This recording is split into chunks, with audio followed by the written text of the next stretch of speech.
Student, पिछले lecture में हम लोग ने कोलिगेटिव प्रॉपर्टीज के रिलेटिव लोरी इन वेपर प्रेशर को हमने देख लिया था। आज हम बात करेंगे एलिवेशन इन बॉइलिंग पॉइंट। ठीक है, तो the next colligative properties is elevation in boiling point. Elevation in boiling point. Elevation in boiling point को हम डेल्टा टीबी से क्या करते हैं, रिप्रेजेंट करते हैं। डेल्टा टीबी से रिप्रेजेंट करते हैं। अब एलिवेशन इन बॉइलिंग पॉइंट को समझने से पहले हमको ये समझना होगा कि बॉइलिंग पॉइंट क्या होता है। देखिए, बॉइलिंग पॉइंट क्या होता है, तो हम बोलते हैं कि the temperature at which vapour pressure of liquid become equal to atmospheric pressure. वह टेम्परेचर जिस टेम्परेचर पे लिक्विड का वेपर प्रेशर एटमॉस्फेरिक प्रेशर के इक्वल हो जाता है, तो उस टेम्परेचर को हम लोग क्या बोलते हैं, बॉइलिंग पॉइंट बोलते हैं।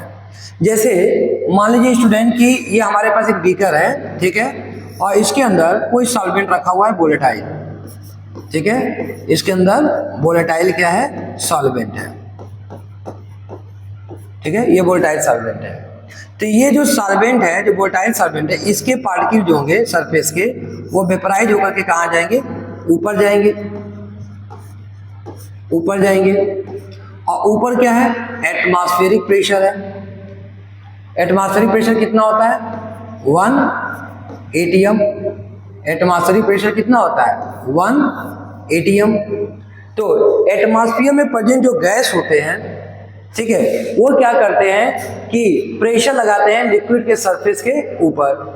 तो अगर ये पार्टिकल वेपराइज होकर के ऊपर जा रहा है, तो एटमॉस्फेरिक पार्टिकल क्या कर रहे हैं, उसको क्या कर रहे हैं, उसको प्रेशर लगा करके उसको वापस क्या कर दे रहे हैं, रिटर्न कर दे रहे हैं इस लिक्विड के वेपर के पार्टिकल को। अब मैं क्या करता हूं कि अगर मैं यहाँ पर टेम्परेचर बढ़ाऊं, ठीक है, अगर मैं यहाँ पर क्या करूं, टेम्परेचर बढ़ाऊं, तो अगर मैं टेम्परेचर बढ़ाता हूं तो जो वेपराइज होने वाले पार्टिकल हैं इस सॉल्वेंट के, वो बढ़ जाते हैं, जिससे वेपर की क्या बढ़ जाते हैं, प्रेशर बढ़ जाते हैं। पहले वो जब टेम्परेचर दोगे तो नंबर ऑफ वेपराइज पार्टिकल क्या कर जाएंगे, बढ़ जाएंगे। तो इस लिक्विड के द्वारा लगने वाले वेपर पार्टिकल का प्रेशर भी क्या कर जाएगा, बढ़ जाएगा। हम टेम्परेचर बढ़ाते जा रहे हैं, प्रेशर बढ़ता जा रहा है। अब धीरे धीरे करके क्या होगा कि ये जो लिक्विड का जो वेपर का जो प्रेशर है, वो एटमॉस्फेरिक प्रेशर के क्या हो जाएगा, इक्वल हो जाएगा। तो हम ये कह रहे हैं कि वह टेम्परेचर जिस टेम्परेचर पे लिक्विड का जो वेपर प्रेशर है, इस लिक्विड का जो वेपर प्रेशर है, वह एटमॉस्फेरिक प्रेशर के क्या हो जाता है, इक्वल हो जाता है, उसी टेम्परेचर को हम लोग क्या बोलते हैं, बॉइलिंग पॉइंट। उसी टेम्परेचर को क्या बोलते हैं हम लोग, बॉइलिंग पॉइंट बोलते हैं। क्लियर है, बॉइलिंग पॉइंट क्या हो गया, तो बॉइलिंग पॉइंट बोलते हैं the temperature at which vapour pressure of liquid become equal to atmospheric pressure, उसी को हम लोग बॉइलिंग पॉइंट बोलते हैं। अब देखिए student, elevation in boiling point, मतलब बॉइलिंग पॉइंट पे एलिवेशन, बॉइलिंग पॉइंट एलिवेट कर गया, मतलब बॉइलिंग पॉइंट क्या कर गया, इंक्रीज कर गया। तो देखिए होता क्या है कि जैसे मान लीजिए कि मेरे पास कोई प्योर सॉल्वेंट ए है, समझिएगा, मेरे पास कोई प्योर सॉल्वेंट है, और उस प्योर सॉल्वेंट का बॉइलिंग पॉइंट जो है वो क्या है, T0B है। हमारे पास कोई प्योर सॉल्वेंट है और उस सॉल्वेंट का बॉइलिंग पॉइंट क्या है, P0B है। P0B क्या है, boiling point of solvent, pure solvent. ठीक है, जो हमने प्योर सॉल्वेंट लिया है उसका ये क्या है, बॉइलिंग पॉइंट है, T0B। मतलब T0B टेम्परेचर पे हमारा वो सॉल्वेंट क्या कर रहा है, बॉयल कर रहा है। मतलब T0B टेम्परेचर पे इस सॉल्वेंट का वेपर प्रेशर एटमॉस्फेरिक प्रेशर के क्या हो गया, इक्वल हो गया। अब मैं क्या करता हूँ कि अगर मैं इसके अंदर नॉन वोलेटाइल सॉल्यूट ऐड करता हूँ, तो नॉन वोलेटाइल सॉल्यूट के ऐड करने से क्या होगा कि नंबर ऑफ पार्टिकल जो सॉल्वेंट के क्या हो जाएंगे, सरफेस पे कम हो जाएंगे, जिससे वेपराइज होने की जो वेपराइज पार्टिकल है वो भी कम हो जाएंगे सॉल्वेंट के, क्योंकि नंबर ऑफ पार्टिकल कम हो गए। एक जो सॉल्वेंट के पार्टिकल है वो सरफेस पे क्या हो गया, कम हो गए नॉन वोलेटाइल सॉल्ट को डालने से। तो वेपर्स भी इसके कम बनेंगे, वेपर्स कम बनेंगे तो वेपर प्रेशर भी क्या होगा, कम होगा। तो हमको क्या करना पड़ेगा कि इसके वेपर प्रेशर को एटमॉस्फेरिक प्रेशर पर लाने के लिए हमको इसको और टेम्परेचर देना पड़ेगा। जैसे समझिएगा, मैं ये कह रहा हूँ कि जैसे हमारी ये एटमॉस्फेरिक प्रेशर है, और ये मेरा सॉल्वेंट है। ये एटमॉस्फेरिक प्रेशर 1 atm है और सॉल्वेंट का प्रेशर ये है, ठीक है। अब मैं इसको क्या करूँ, ये मेरे पास प्योर सॉल्वेंट है, मैंने क्या किया, टेम्परेचर दिया, जब टेम्परेचर इसका वेपर प्रेशर क्या किया, बढ़ा बढ़ा बढ़ा, अब बढ़ते बढ़ते एटमॉस्फेरिक प्रेशर के क्या आ गया, इक्वल आ गया। तो जब ये एटमॉस्फेरिक प्रेशर के इक्वल आएगा तब थोड़ा सा भी टेम्परेचर देंगे तो इसका वेपर प्रेशर क्या कर जाएगा, एटमॉस्फेरिक प्रेशर से भी ज़्यादा हो जाएगा और ये बॉयल करके बाहर निकल जाएगा। अब मैंने क्या किया, इसमें नॉन वोलेटाइल सॉल्यूट ऐड कर दिया। तो जब प्योर था तो इसका वेपर प्रेशर इतना था, और जब मैंने नॉन वोलेटाइल सॉल्यूट ऐड किया तो इसका वेपर प्रेशर और कम हो गया। तो अब हमको इस सॉल्वेंट को वेपराइज करने के लिए क्या करना पड़ेगा, और ज़्यादा टेम्परेचर देना पड़ेगा कि जिससे इसका वेपर प्रेशर जो है एटमॉस्फेरिक प्रेशर के क्या हो जाए, इक्वल हो जाए।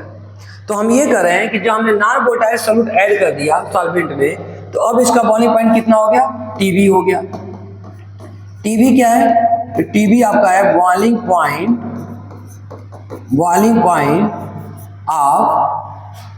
Point of solvent, boiling point of solvent after addition of non volatile solute, या हम कह सकते हैं बॉइलिंग पॉइंट ऑफ सॉल्यूशन का बॉइलिंग पॉइंट है। तो पहले सॉल्वेंट का बॉइलिंग पॉइंट कितना था, T0B, जब प्योर स्टेज में था। अब इसका बॉइलिंग पॉइंट कितना हो गया, TB हो गया। तो TB और T0B में कौन बड़ा है, तो TB जो है वो T0B से क्या है, लार्ज है, बड़ा है। तो इसका मतलब पहले वो T0B पे बॉयल करा था, अब वो TB पे बॉयल कर रहा है। तो कितने का डिफरेंस आया, तो हम बोलते हैं sir delta TB equal to क्या आ जाएगा, TB माइनस T0B। और इसी डिफरेंस को हम लोग बोलते हैं क्या, elevation in boiling point, elevation in boiling point of किसका, बॉइलिंग पॉइंट ऑफ सॉल्वेंट, या आप कह सकते हैं boiling point of solution. Clear है, समझ में आ रहा है। अब इसी को हम थोड़ा ग्राफ से भी समझ सकते हैं। देखिए कैसे ग्राफ से समझेंगे, हम ये कह रहे हैं,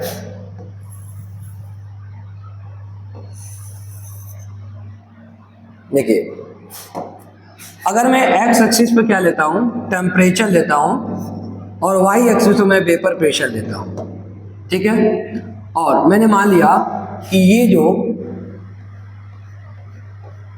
ये वाई एक्सिस पे ये जो पॉइंट है, यहाँ पर जो प्रेशर है वो कितना है, 1 atm है। यहाँ पर जो प्रेशर वो कितना है, 1 atm है। अब मैंने क्या किया, एक पार्टिकुलर टेम्परेचर पे सॉल्वेंट लिया, ठीक है। मान लीजिए मैंने एक पार्टिकुलर टेम्परेचर क्या लिया, सॉल्वेंट लिया। तो मान लीजिए कि मैंने इस टेम्परेचर पे मैंने कोई सॉल्वेंट लिया, और उस केस में इसका वेपर प्रेशर इतना है, ठीक है। इस टेम्परेचर पे कोई सॉल्वेंट लिया, उसका वेपर प्रेशर इतना है, ठीक है।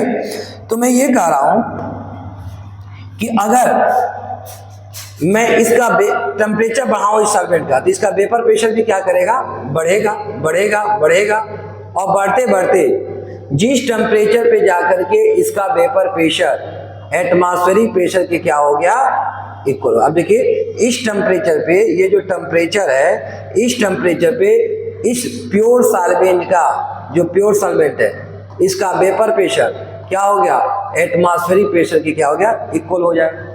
तो इस केस में ये सॉल्वेंट क्या करने लगेगा, बॉयल करने लगा, और इस टेम्परेचर को मैंने क्या बोला, T0B, ठीक है। क्या बोला, T0B।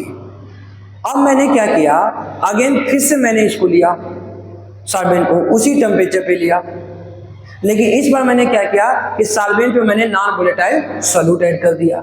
तो अब क्या होगा कि ये जो सॉल्वेंट है, इसका वेपर प्रेशर जो होगा वो पहले से क्या हो जाएगा, कम हो जाएगा। उसी टेम्परेचर में इसका वेपर प्रेशर पहले से क्या हो गया, कम हो गया। अब मैं क्या करूं कि इस सॉल्वेंट का फर्दर मैं क्या करूं, अगर मैं टेम्परेचर बढ़ाऊं तो इसका वेपर प्रेशर भी क्या करेगा, बढ़ेगा बढ़ेगा बढ़ेगा। और हम क्या देख रहे हैं कि इस टेम्परेचर पे जा करके उसका वेपर प्रेशर एटमॉस्फेरिक प्रेशर के क्या हो गया, इक्वल हो गया। ये क्या है, ये आपका है सॉल्वेंट है। कौन सा सॉल्वेंट, जिसके अंदर आपने क्या मिला दिया है, नॉन वोलेटाइल सॉल्यूट। ये हम कह सकते हैं ये ग्राफ किसका है, सॉल्यूशन का है। तो ये किस टेम्परेचर पर बॉयल कर रहा है? टीबी टेम्परेचर पे। तो पहले जब प्योर सॉल्वेंट था तो किस टेम्परेचर बॉयल कर रहा था? T0V पे। अब किस पर ये बॉयल कर रहा है? टीबी टेम्परेचर पे। तो अब क्या देखो, डेल्टा टीबी टेम्परेचर में कितने का इंक्रीमेंट आया? डेल्टा टीबी का इंक्रीमेंट आया। और यही डेल्टा टीबी क्या कहलाता है? एलिवेशन इन बॉइलिंग पॉइंट कहलाता है। इसी को हम लोग एलिवेशन इन बॉइलिंग पॉइंट बोलते हैं। ठीक है, अब देखिए स्टूडेंट, हम ये कहते हैं कि sir elevation in boiling point is the colligative property. अगर elevation in boiling point colligative property है तो हम ये कहते हैं कि यह किसके डायरेक्टली प्रोपोर्शनल होगी? तो मैं पीछे लेक्चर बताया था कि कोलिगेटिव प्रॉपर्टी किसके डायरेक्टली प्रोपोर्शनल होती है? मोलैलिटी के। मतलब स्मॉल m के क्या होगा? डायरेक्टली प्रोपोर्शनल होगा। ठीक है, स्मॉल m के क्या होगा? डायरेक्टली प्रोपोर्शनल होगा। और अगर हम प्रोपोर्शनलिटी का साइन हटाते हैं तो यहाँ पे यूज करते हैं कांस्टेंट, और यहाँ पे मैंने कांस्टेंट क्या यूज किया? केबी। क्या यूज किया? केबी। तो यहाँ पर मैं आपसे पूछूं कि डेल्टा टीवी क्या है? तो डेल्टा टीवी है एलिवेशन इन बॉइलिंग पॉइंट। किसके बॉइलिंग पॉइंट में एलिवेशन हो रहा है? सॉल्वेंट के। Elevation in boiling point of solvent. KB क्या है? केबी को हम लोग बोलते हैं एबुलिस्कोपिक क्या? कांस्टेंट। एबुलिस्कोपिक कांस्टेंट, या इसी को हम लोग बोलते हैं student molar elevation constant. Molar elevation constant. ठीक है, और m क्या है? m आपका है molality of solution. Molality of solution. ठीक है, अब हम इसको क्या कर सकते हैं? ऐसे भी बोल सकते हैं कि sir delta TB equal to क्या हो जाएगा? KB into molality. जब हम क्या लिख सकते हैं? Number of moles of solute upon volume mass of solvent, mass of solvent in kg. तो आप क्या देख रहे हो? आप यहाँ देख रहे हो कि सर ये जो डेल्टा टीबी है वो किसके डायरेक्टली प्रोपोर्शनल है? Number of moles of solute के, number of moles of non volatile solute के। इसका मतलब क्या हुआ कि अगर आप number of moles of non volatile solute बढ़ाओगे तो एलिवेशन इन बॉइलिंग पॉइंट भी क्या करेगा? बढ़ेगा।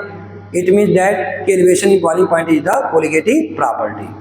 क्योंकि हमने आपको बताया है कि कोलिगेटिव प्रॉपर्टी क्या होता है, तो हम बोलते हैं कि दो property which depend upon number of solute does not depend upon nature of solute. चूंकि यह नंबर ऑफ सॉल्यूट पर डिपेंड कर रहा है, नंबर ऑफ सॉल्यूट पर डिपेंड कर रहा है, इट मींस दैट कि जैसे जैसे आप number of non volatile solute बढ़ाते जा रहे हो, ठीक है, तो उससे क्या हो रहा है कि बॉइलिंग पॉइंट में क्या आ रहा है? एलिवेशन आ रहा है। बॉइलिंग पॉइंट में क्या आ रहा है? एलिवेशन आ रहा है। और यही हम इसीलिए कह रहे हैं कि एलिवेशन बॉइलिंग पॉइंट क्या होती है? एक कोलिगेटिव प्रॉपर्टी होती है। अब हम चाहें तो इसको हम फर्दर ऐसे भी राइट कर सकते हैं कि sir delta TB equal to क्या होता है? केबी, और एनबी जब हम क्या ले सकते हैं? W B upon M B, W A, और डब्ल्यू ए अगर ग्राम में है तो ऊपर हम किससे मल्टीप्लाई कर देंगे?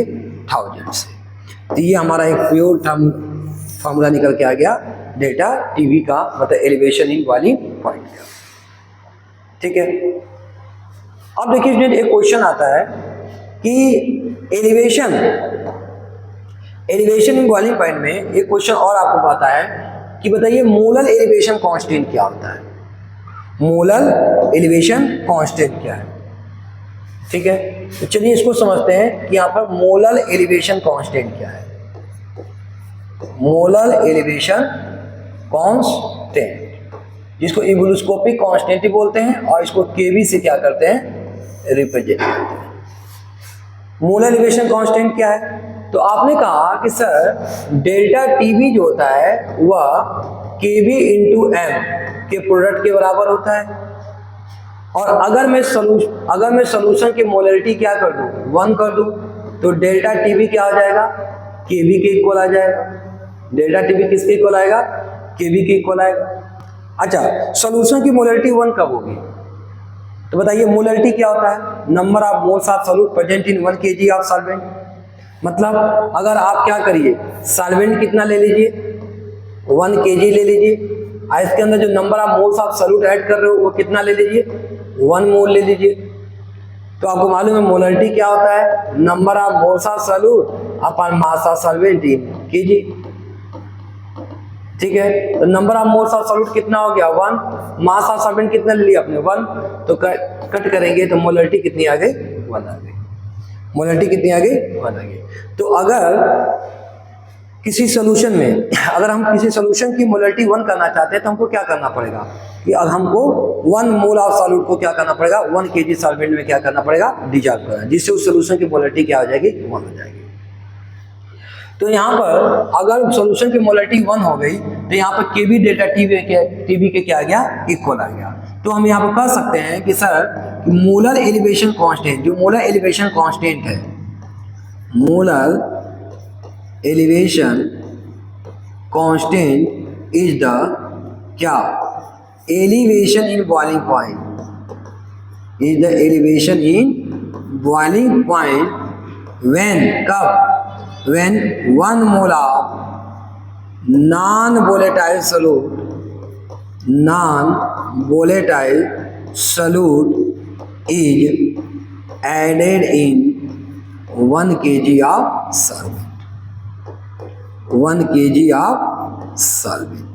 अगर 1 kg सॉल्वेंट में 1 मोल ऑफ सॉल्यूट अगर ऐड करते हैं तो 1 मोल ऑफ सॉल्यूट ऐड करने पे बॉइलिंग पॉइंट में जितना एलिवेशन आता है उसी को हम लोग बोलते हैं मोलर एलिवेशन कांस्टेंट।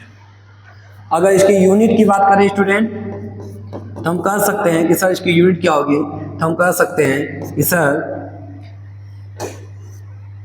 इसको हम लिख सकते हैं KB equal to delta TB upon m। ठीक है, डेल्टा टीवी मतलब केल्विन हो जाएगा टेम्परेचर, और मोलरिटी का क्या होता है मोल पर केजी, तो केजी को हम ऊपर ले लेंगे और मोल है तो मोल को जब ऊपर ले तो क्या पर मोल, इसकी यूनिट क्या होगी केल्विन किलोग्राम पर मोल।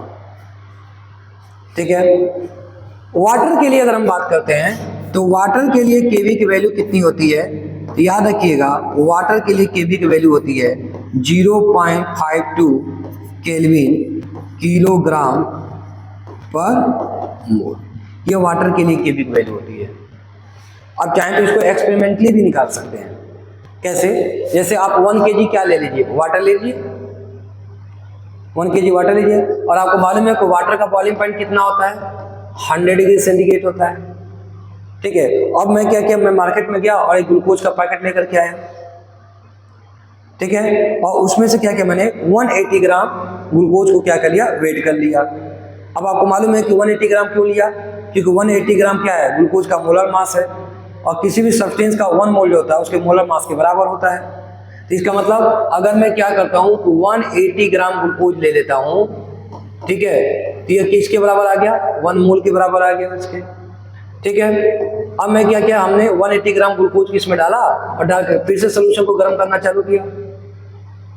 तो क्या देखा कि अब हमारा ये जो वाटर है जो पहले 100 डिग्री सेंटीग्रेड पर बॉयल हो रहा था, अब वो कितने टेम्परेचर बॉयल हो रहा है 100.52 डिग्री सेंटीग्रेड टेम्परेचर पे क्या कर रहा है बॉयल कर रहा है। तो अब क्या ऑब्जर्व कर रहे हो, आप ऑब्जर्व कर रहे हो कि पहले ये वाटर बॉयल कर रहा था 100 डिग्री सेंटीग्रेड पे, अब कितने बॉयल कर रहा है 100.52 डिग्री सेंटीग्रेड पे। तो बॉइलिंग पॉइंट में कितने का डिफरेंस आया 0.52। तो मैंने आपसे पहले पढ़ाया कि 1 मोल आप नॉन वोलेटाइल सॉल्यूट ऐड कर रहे हैं अगर 1 केजी सॉल्वेंट में, तो जितना बॉइलिंग पॉइंट में डिफरेंस आता है या एलिवेशन बॉइलिंग पॉइंट जो आता है वही क्या कहलाता है, वही क्या कहलाता है मोलर एलिवेशन कांस्टेंट। तो यहाँ पर कितने का डिफरेंस आया 0.52 का आया, इसका मतलब 0.52 क्या है मोलर एलिवेशन कांस्टेंट है किसका वाटर का।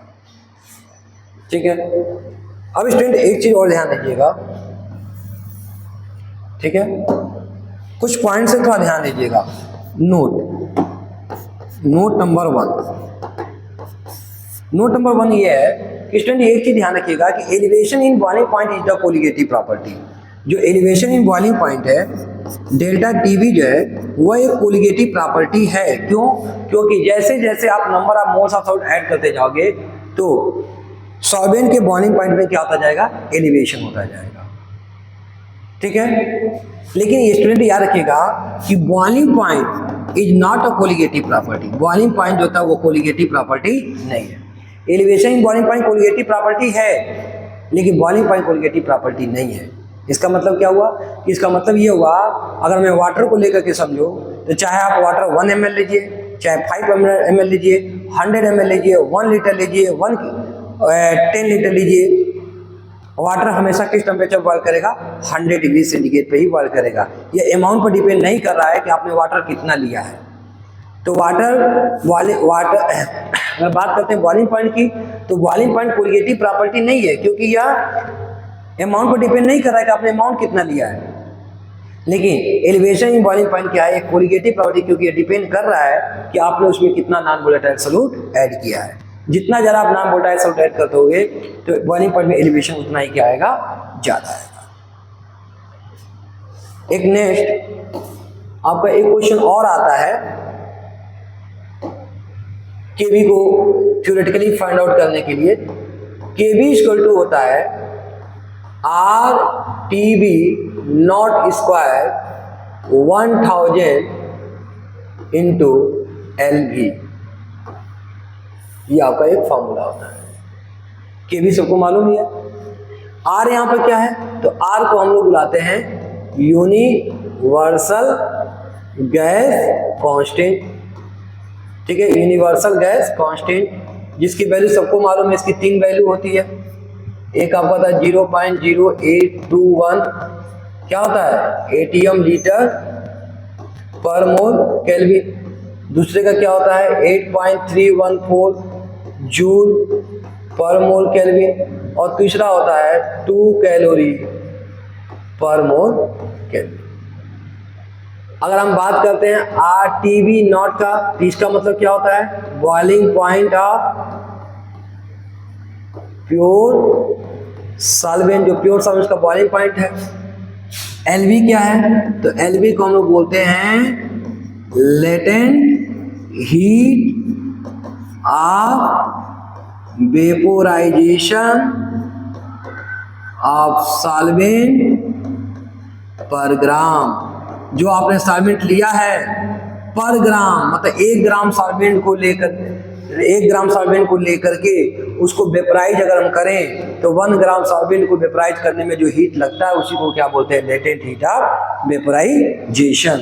ठीक है। और इसका एक और फार्मूला होता है कि एल बी इक्वल टू क्या होता है? Delta H B upon M A, जहां पर डेल्टा एच बी क्या होता है? Enthalpy of vaporisation, enthalpy of vaporisation of solvent क्या? पर मोल। अगर हम 1 मोल सॉल्वेंट ले रहे हैं और उसको वेपोराइज कर रहे हैं तो जो हीट लगती है उसको बोलते हैं एंथैल्पी ऑफ वेपोराइजेशन। और यहाँ पर एम ए क्या है? तो यहाँ पर आपका है M A molar mass of solvent. Solvent का क्या है? मोलर मास है। तो हम चाहें तो इस फार्मूला को फर्दर ऐसे भी लिख सकते हैं क्या कि Kb इक्वल टू क्या आ जाएगा? R T B naught square upon 1000, और एल बी की जब हम क्या लिख सकते हैं? डेल्टा एच बी, और एम ए कहाँ चला गया? ऊपर चला गया। ठीक है, और ये बन गया Kb का एक और फार्मूला। ठीक है, जिस पर आपसे न्यूमेरिकल बोर्ड में पूछा जाता है। ठीक है, तो ये बात हो गई किसके लेकर के? एलिवेशन इन बॉइलिंग पॉइंट को लेकर के। ठीक है, इसके बाद से नेक्स्ट लेक्चर में हम लोग डिस्कस करेंगे डिप्रेशन इन फ्रीजिंग पॉइंट। ठीक है, तो आप इसको नोट कर लीजिए।